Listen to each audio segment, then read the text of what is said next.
On this World Malaria Day, the World Health Organization calls for greater international commitment to close the gap in malaria prevention.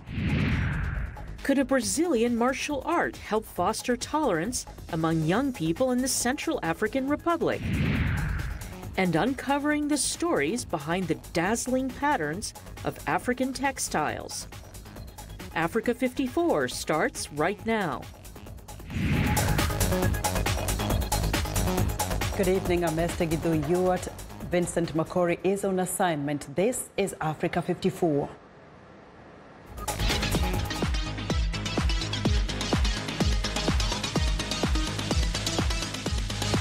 In our broadcast tonight, with the world's fight against malaria, April 25th is World Malaria Day, an opportunity to shine the spotlight on the need for continued investment and increased political commitment for malaria prevention and control.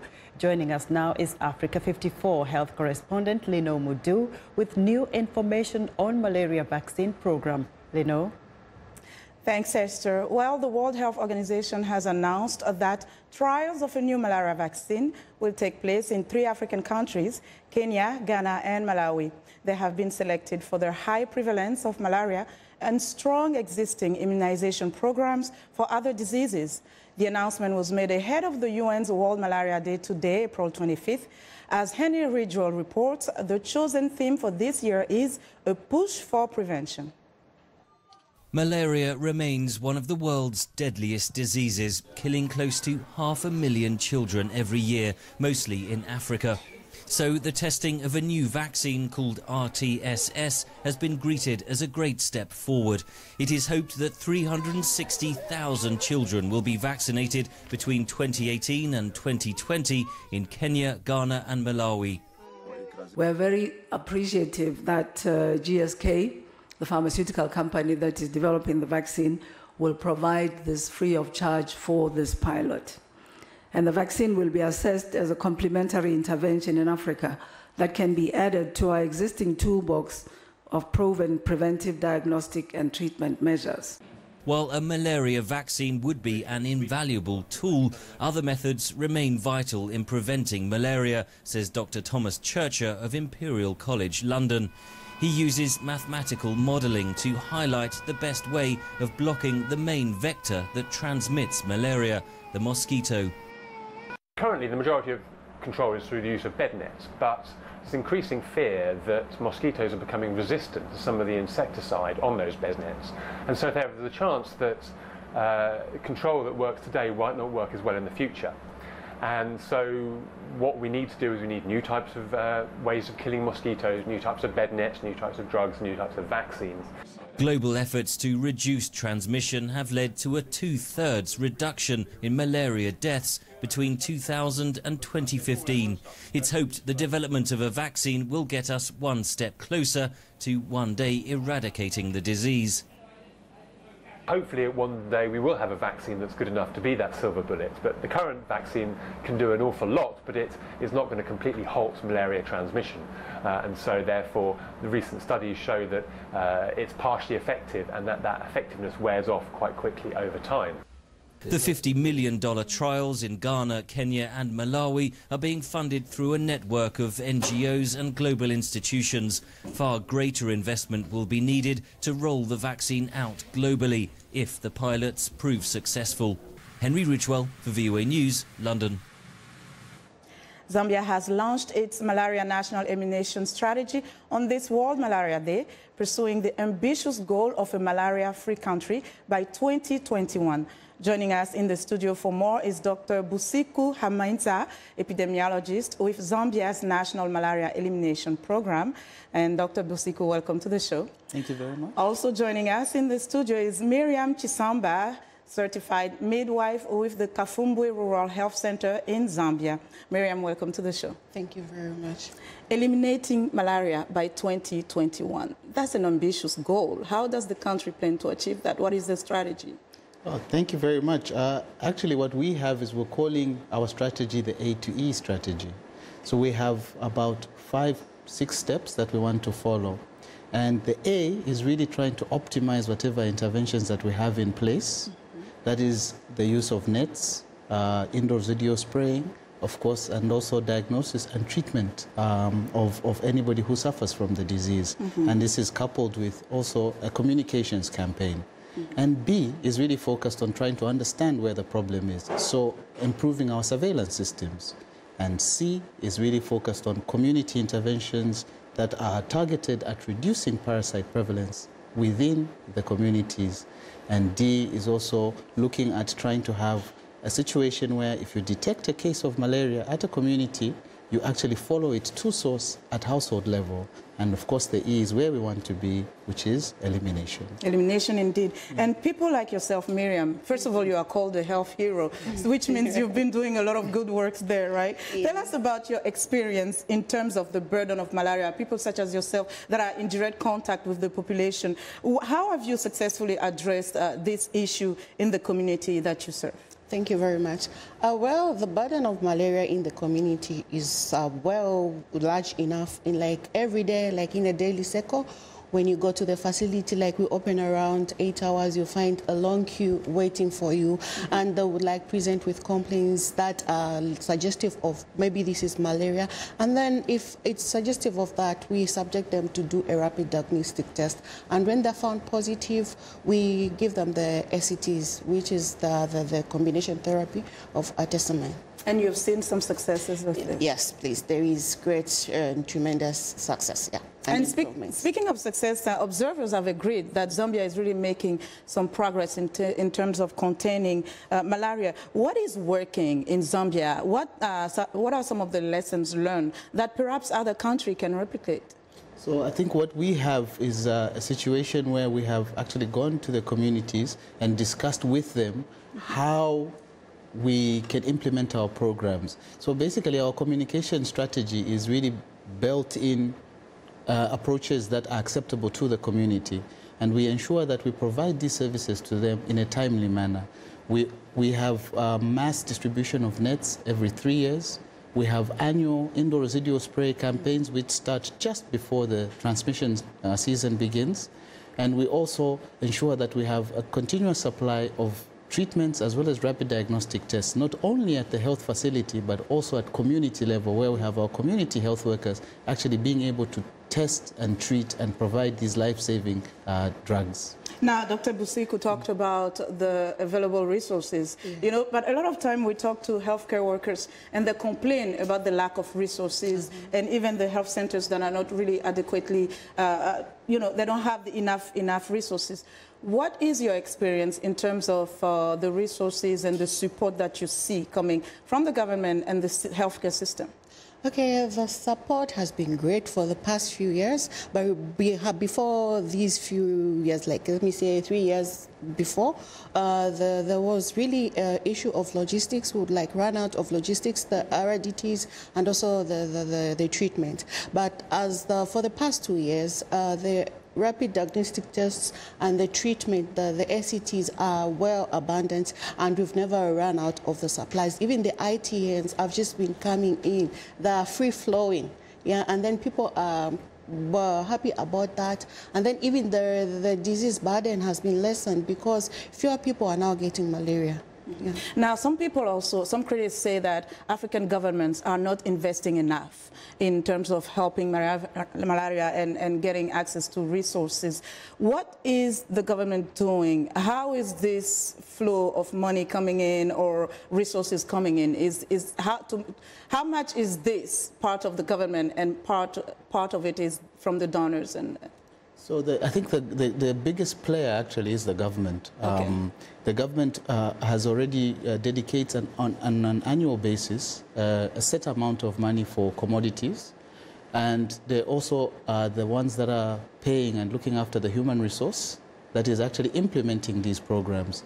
So our partners come in and support already existing government efforts. So we'll always continue to lobby for this support to continue and hopefully increase. Okay. Yeah. And quickly, before we finish, Miriam, population have a role to play in malaria control. As a midwife who works in the community, what is the role quickly that you think people can play? Usually, the role that people can play is to get involved in the fight against malaria by offering themselves, like the community health workers. They're just volunteers. They're not really paid anything, but they're willing to help and also to give the healthy talk out there in the community. They're really helping out. So it begins with me, not them, but me. So it's really like involving yourself in the fight against malaria for us to win this battle. Very well. That's really great. It is so good to have you here today, Miriam, Dr. Busiku. Thank you for joining us. Thank you very much. And we thank both our guests. Dr. Busiku Amanza is with Zambia's National Malaria Elimination Program, and Miriam Chisamba is certified midwife with the Kafumbwe Rural Health Center in Zambia. And that's our health report for today. To stay in touch, find me on Twitter at Linormudu. Back to you, Esther. Leno, thanks. Be sure to watch Leno Mudu's health reports every Tuesday and Thursday right here on Africa 54.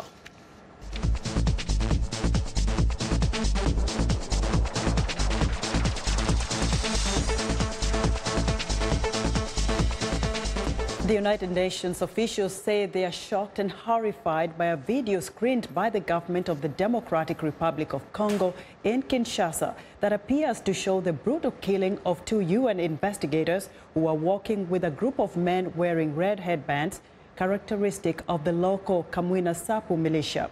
The pair from the United States and Sweden went missing last month on a mission to the Kasai Central Province, where rebels have intensified their anti-government insurgency in recent weeks, killing dozens on both sides. Their remains were found last month. The spokeswoman for the UN High Commissioner for Refugees reacted to the new developments. We have seen the video, and our colleagues in the DRC who knew Michael Sharp and Zeda Catalan personally have viewed this video, and we are utterly horrified at what appears to be a video of the killing, the brutal killing of Mr. Sharp and Ms. Catalan. As we mourn these deaths, we urge the government of the DRC to ensure that these killings and the hundreds of other such horrible killings that have taken place in the Kasai region are credibly, thoroughly, and promptly investigated, and that the perpetrators are brought to justice in line with international human rights law. The video appears to show Mr. Sharp and Ms. Catalan being shot, and then also a beheading of Ms. Catalan in the Kasai region. DRC government spokesman Labert Mende declined to say how the video was obtained. Congo is under considerable pressure to shed light on events in central Congo, where the United Nations says it has found a total of 40 mass grave sites it says should be investigated by the International Criminal Court. Several Congolese officials close to President Joseph Kabila are subject to Western sanctions for police brutality, allegations Congo denies. Days after the brazen Taliban attack on an Afghan military base, top U.S. military officials are not refuting reports Russia has been arming the insurgent group. During his visit to Kabul Monday, Defense Secretary Jim Mattis said Russia is choosing to be a strategic competitor in a number of areas, including the war-torn South Asian country. We will engage with Russia diplomatically. We'll do so where we can. But we are going to have to confront Russia where what they're doing is contrary to international law or denying the sovereignty of other countries. For example, any weapons being funneled here from a foreign country would be a violation of international law unless they're coming through the government of Afghanistan for the Afghan forces. Mattis' visit came days after about 10 Taliban militants killed at least 140 people in the deadliest insurgent raid on an Afghan military base in 16 years. Mattis traveled to Afghanistan as U.S. President Donald Trump directed a review of U.S. policy for the country, and as President Ghani looks to announce a 4-year security plan for his nation in the coming weeks. Possible elements of the 4-year plan include the provision of up to 200 U.S. helicopters and other aircraft for Afghan forces, along with doubling the number of Afghan special forces, according to U.S. and Afghan officials familiar with the ongoing discussions. We want to know what you think about Africa 54 and the stories we cover. Join the conversation on Facebook. The address is Africa 54. We're also streaming our show live on Facebook, so check us out and share our show with your friends. Also, check out our headlines 24/7 on voaafrica.com. Coming up, building bridges with Brazilian martial arts. Stay with us.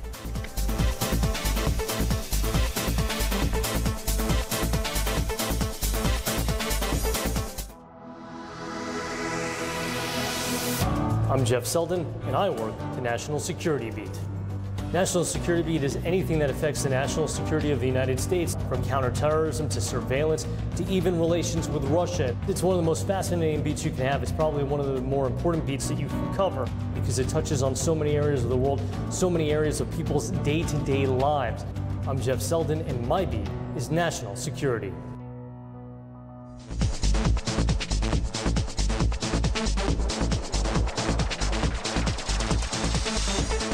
Now, as stability slowly returns to the Central African Republic, some of the hundreds of thousands of people who fled the conflict and communal violence in 2013 and 2014 are coming home. 5 young returnees have brought with them a new skill, Capoeira. The martial art was developed centuries ago by African slaves in Brazil. It combines dance, music, and acrobatics. Zach Bardoff reports from VOA from the orphanage in Bangui, where a group of Muslim and Christian youth is using capoeira to sow the seeds of peace. Vicky Nelson Wakoro demonstrates proper techniques of capoeira. Wakoro learned the centuries-old practice while living in a refugee camp in the Democratic Republic of the Congo for 3 years. We studied it a lot in camp since we didn't have school or anything like that. Capoeira was the only form of entertainment. Wakoro eventually was certified at level 5 Orange Cord by an association in Kinshasa, where he and a group of other Central African refugees studied for 3 months last year. They returned to their homeland in November and began teaching these orphans in Bangui. It's become a passion for us. Our country has just gone through a crisis, and the children are a bit traumatized. We are here to help and give them a little advice, and I think that helps to calm them down. Frankie Mongbazi's parents died several years ago. The 14-year-old arrived at this orphanage in September.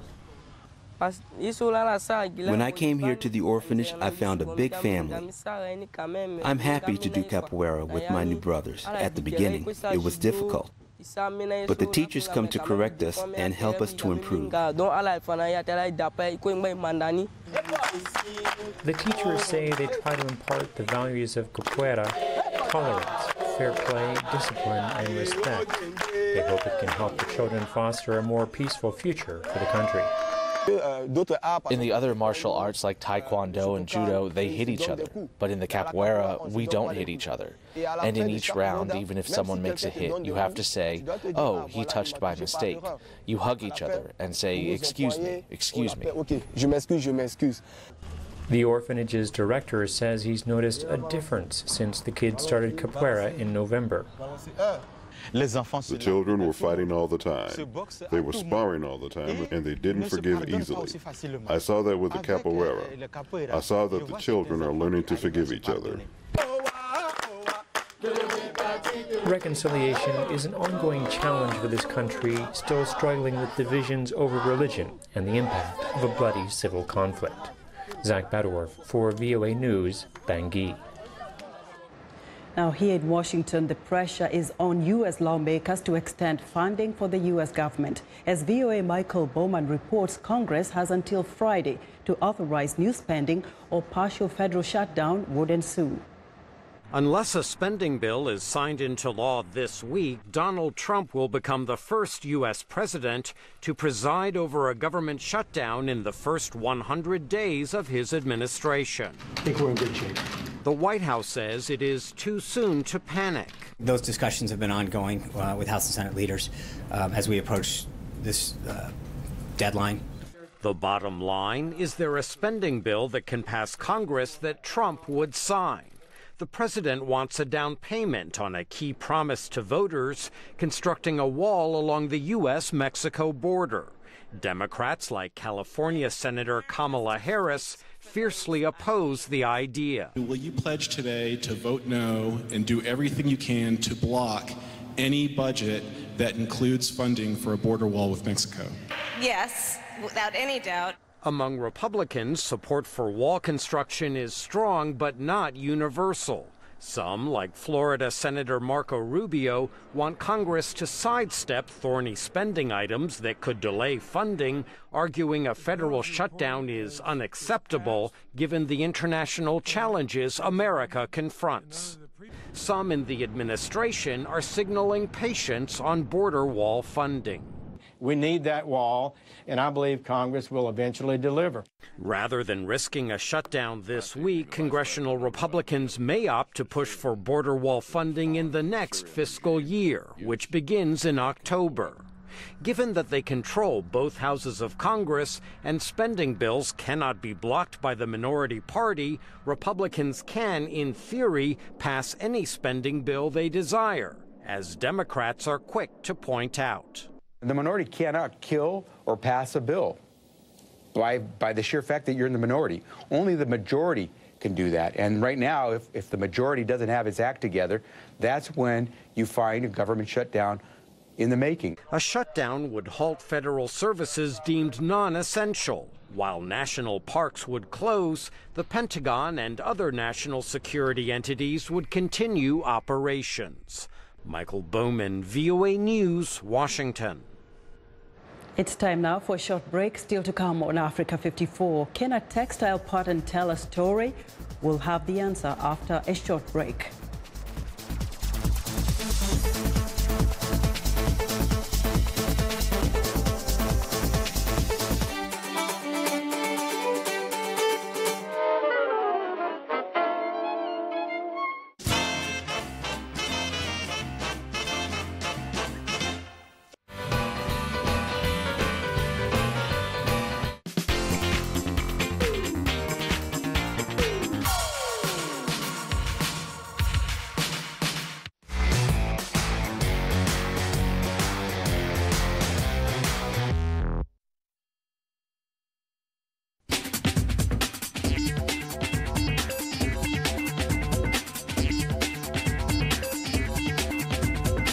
And welcome back to Africa 54. Here's what's trending. Last week, graffiti artist TV Boy portrayed Lionel Messi tiptoeing and kissing his arch-rival Cristiano Ronaldo, causing sensation in Barcelona after Barcelona won against Real Madrid 3-2 in the last El Clasico, thanks to last-minute goal from Messi.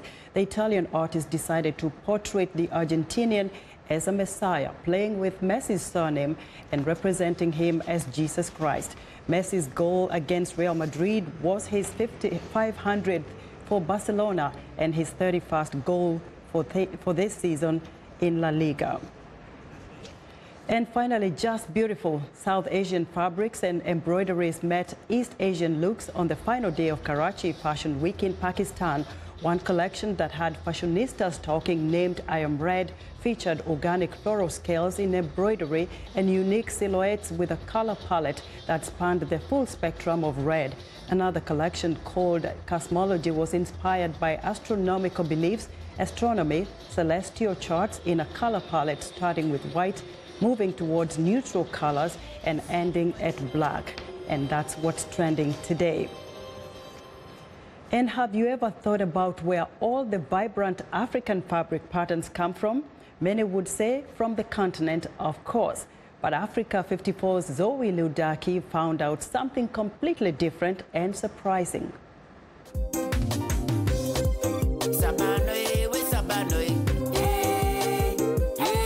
Can a pattern tell a story? And can the story carry the communal wisdom of a culture? Well, this is what we're here to find out at the Philadelphia Museum of Art. The bold patterns and colors of African fabrics and the designers who transformed them to stunning gowns, dresses or suits was the subject of the exhibition Vlisco, African Fashion on the Global Stage. For decades, the look of African fashion has been defined by a fabric manufacturer of unexpected origin, a European company called Vlisco. All right, Vlisco was founded in 1847, and originally they were exporting textiles to the Dutch East Indies. They're a Dutch company located in Helmond, Holland, and they're actually celebrating their 170th anniversary. Vlisco has produced thousands of different fabrics and patterns, and Vlisco fabrics have names and stories that the sellers in the open markets of Africa have assigned to them.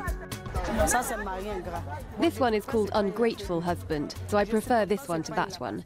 Oftentimes the customers and the traders would name them, or market women would name them after political events, personal stories, all kinds of things. So you look at a pattern and it's not actually what you think it is or should be named, but it's a way of communicating through your textiles. For example, the image of a hen surrounded by chicks and eggs has become a symbol of the African family and was conceived by Dutch designer Ted van de Ven in 1952. This design is called LV, which stands for Louis Vuitton, also known as Michelle Obama's handbag, referring to the former U.S. First Lady's trip to Ghana in 2009. But don't forget you're looking at the flat textile. When it's made into clothing, it acquires what I think is its Africanness in one sense, because the pattern is broken up. It requires real virtuosity in tailoring and dressmaking in order to make these patterns fit on a body. And this is exemplified by the dress designed by Sarah Perfection from Kinshasa for Jill Biden, the wife of former U.S. Vice President Joe Biden, for the U.S. African Leaders Summit at the White House in 2014. Vlisco continues to produce imaginative patterns that inspire designers all over the world. An Indian designer, Manush Arora, collaborated with Vlisco for his 2016 collection. Nigeria's prominent fashion designer, Laner da Silva Ajayi, incorporated Vlisco fabric in her gala dresses. Araba Stevens Akompi of the Ghanaian fashion house Stylista created a flamingo-style dress with an African twist. Zoe Liudaki for VOA News, Philadelphia. Now we know. That's our show for today. Be sure to watch Africa 54 on our website at voaafrica.com. For more news, tune in to VOA's evening radio show Africa News Tonight at 1800 UTC. And in the mornings to Daybreak Africa between 0300 and 0600 through Monday through Friday. Thanks for watching and good night from Washington.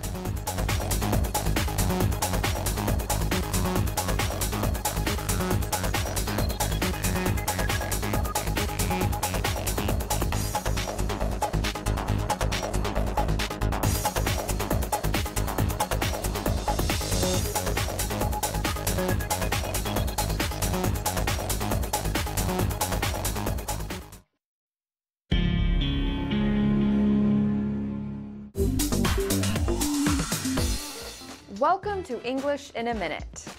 Most people enjoy listening to music. But is this expression actually about songs and tunes? Music to my ears. Jonathan, I cannot believe we have to work over the weekend.